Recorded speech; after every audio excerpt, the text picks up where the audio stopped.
that you guys have written or you guys feel is most meaningful, and why do you feel it's the most meaningful song?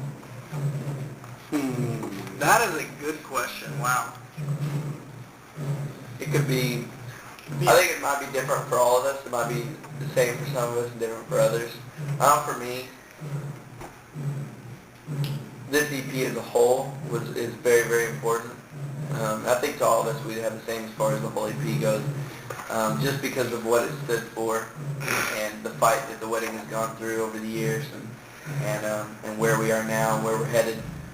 But for me personally, our single that's out right now, called Return, is very, very, it was kind of a cool point in my life when God was telling me that I needed to basically be the singer of the wedding, you know, and to step up and come back and do this again after a couple years off. And that was kind of a very defining moment in my life, you know, and so that song, that's what stands out, like if there's a point of interest, you know, a point of impact for me. No, I was looking for my hair thing. As far as golly, for me, I appreciate good questions, by the way. I'll let him go for it, but that's awesome. It makes my day. It really, like a lot of interviewers, they ask the same questions over, and then there's that one where you're just like, that's a really good question. I'm glad that you asked that. Thank you. Yeah. That's a good question. I have no answer for you. I'm gonna think of that's good. See, when you have to think, you know, because a lot of times it's routine, and whenever you ask a good question, it makes you think. And cool. So. There's a new song that we have. I'd say we, but really Matt wrote it, and I'm telling you, it's the best song that anyone will ever hear. It's called "Learning the Blues," and every time I hear it, I think like somebody way more legit than the wedding wrote it. But that's the most meaningful for me, and I don't even really know what it means. It's just sweet. I do know what it means. I lied. It's about, what does it mean? Learning the Blues is just a song that talks about like all the heartache and things that we go through in life, and how, you know, we talk about being, you know, you always turn on the radio and you hear people singing about heartbreak and, oh, you know, my heart's broken, and like, what does that really mean? You know, it's kind of become this like intangible act that happens that nobody can really say specifically, okay, this happened and that's what I'm talking about. You know, everybody kind of, it's like when people talk about God and they just say God, but you don't really know what God are you talking about. Are you talking about Jesus Christ? Are you talking about Allah? Are you talking about, you know, just some cosmic, you know, God? Well, with heartbreak, it's the same way. A lot of people just kind of like to speak about, generically about heartache, because it's not, it doesn't really say anything. It just says, okay, well, I'm hurting, you know, but that song really talks about just how everything that goes on in life, there's a bigger purpose to it, and that all that we're doing and all that God is doing is teaching us how to learn the blues, you know, and how to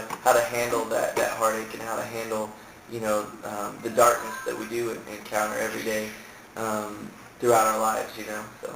No, it's okay, because Matt from he answered his phone during the interview. So. Oh, what great. That's so inconsiderate. I think for me, there's like I was just thinking about all you mentioned that, and I have my answer for you. Okay. It is I can't honestly pick out one, and the reason is because, like, when I think about, because, like, for instance, here like a minute ago, I was like, well, receive, you know, that was like, I remember our first practice, you know, with Matt on vocals, and it was like that song just, and it was also our first single. As a whole, we accomplished something, and on that first practice, Matt wrote the hook to it, the "We Got It Now" part, and pretty much the whole chorus. And so like it was like, oh man, we've been wanting these songs to come alive for so long, you know, and they did. And then, you know, you got songs like "Redeem," you know, that offers so much, you know, it's like so much hope, and not like every song does, but.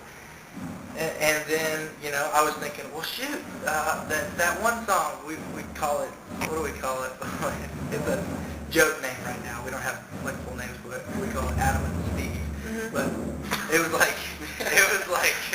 like, man, that song rules, because that was sat down on this record, we said, let's write a song.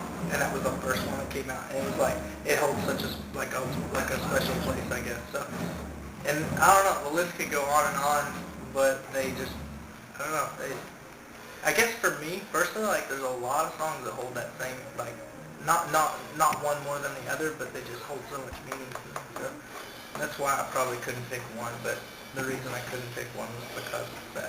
So. Okay. Oh, no. Okay. I've had 3. This is make up because you guys couldn't make it to my IHOP birthday party. This is make up for that.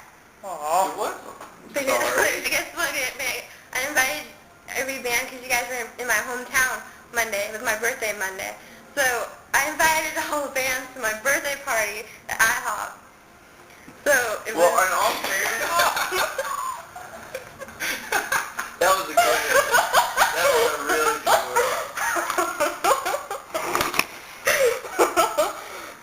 Let it go, let it on the desk. The reason we're laughing is they just threw a cupcake at one of the guys. I mean, really. Leave that just... So close.